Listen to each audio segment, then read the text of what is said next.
it's hard to describe the feeling that you have about a dog that will run 1,000 miles and pull you across Alaska. Welcome to 10 Minute Travels. With me as always is Phil Freeman. And with me as always is Shane Patrick. And today we're going to be talking to Emily Maxwell, Iditarod musher. It just makes me imagine that, how in tune you are with your team, and your team, and the personalities of the dogs, and there's a strong bond there. If there's something wrong or if it's all right. And I'm sure it's talk amongst the mushers too. One of my dogs is not doing so well.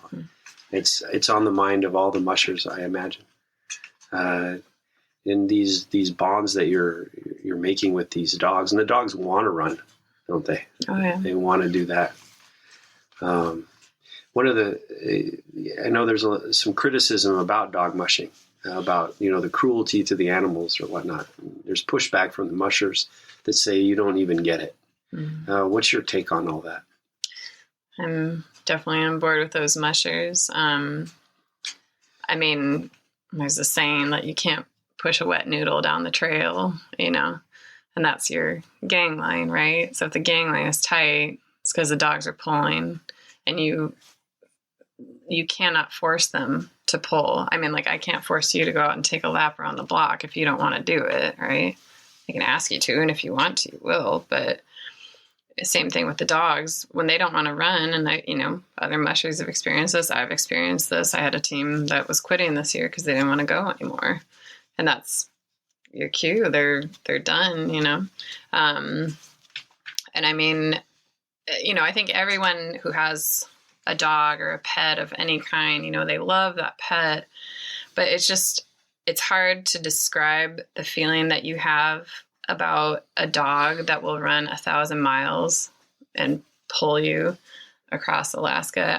There is no creature on this earth that I love more than those dogs on my team, and no creature's well-being that is more in my hands than those dogs. I'm not a parent of a human child, but I imagine it's like being a parent that, it's so easy when you love something that much to completely put their needs out in front of yours.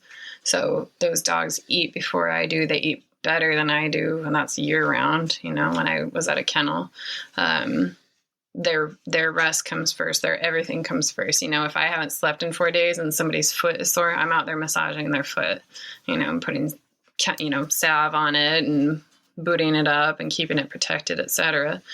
So I think people that think that it's cruel, I can understand why from an outsider perspective you might think that, because it seems so impossible that a dog can do that. And even my first Iditarod, I just was floored by how amazing they were, that they, after a few days, they get stronger, and it's amazing to watch. They're more incredible creatures, I think, than we are. And so I think somebody that hasn't been around that, hasn't seen that, I understand why they don't think it's possible, and they don't think it's fair, and they think that in some way we're forcing them, and it's just not true. And if a dog tells you it's not ready, it doesn't want to run anymore, you listen to that dog. And I've had dogs that said, I'm done, and I put them in the sled and carried them to the next checkpoint, and you keep them there, and there's vets and everything, and they transport them home for you, and they're waiting for you when you finish the race. And it's a sad moment too, when you have to leave a dog behind like that, because that's your friend, you trained all this time with, and you're like a family unit. And especially after that many days of being out on a trail, they're like, that's your whole life. That's your everything is wrapped up in them and their happiness and their health and their rest and eating, etc. So I just don't have that much time for people who say that it's cruel, because I think that they're just uneducated about what really goes into mushing and how mushers treat their dogs. Have you heard the adage, you're only as happy as your most unhappiest child?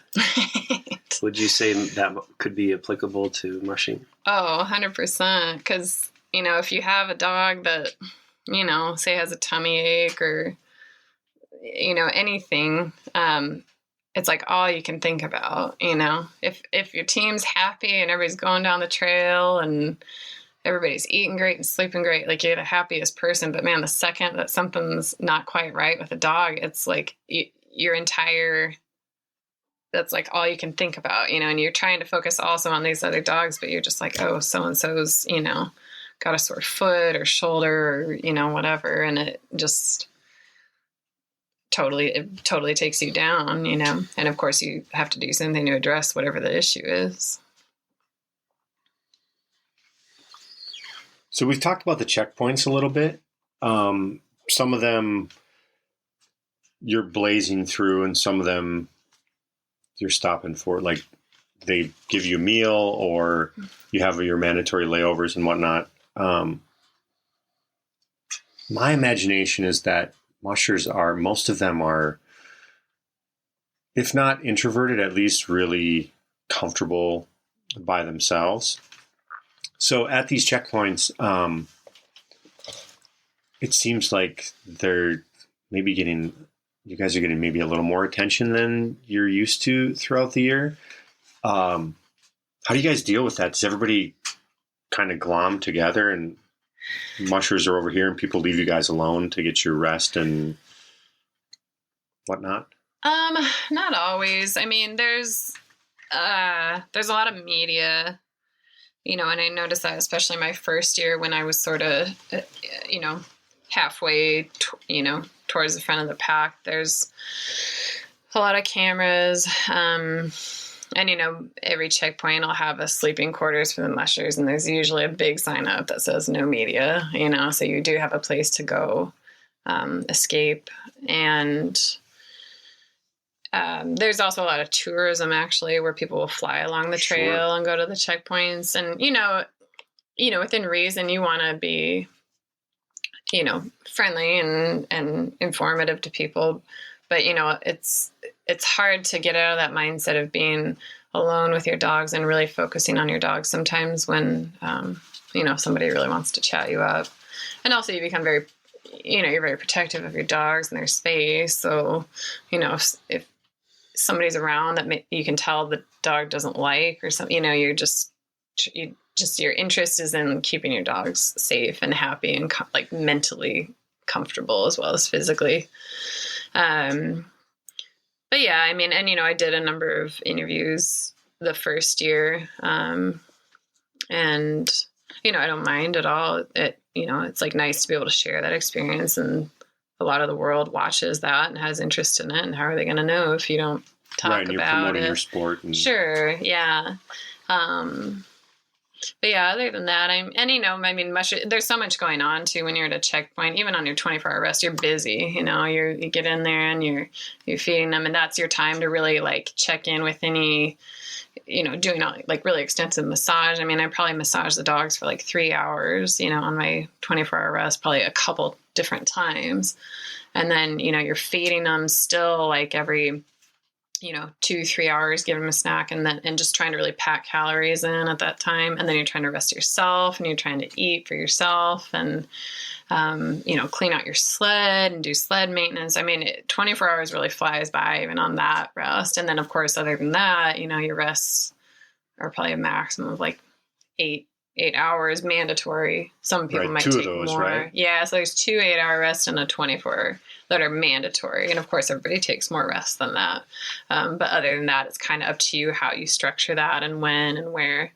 But yeah, there's just so much going on that you might go inside and you're having something to eat. Of course, I think even the most, shy dog mushers, you get a couple dog mushers together, they'll talk about their dogs nonstop. Everybody can talk about that. Right. So sometimes you got to be careful too. You don't get too far in a conversation, and you should really be going to sleep, and you're staying up too long and missing out on your chance to rest.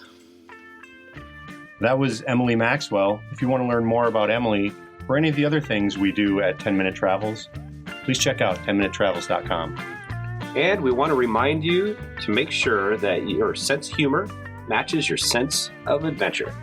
And please like, subscribe, and share this podcast on all the platforms.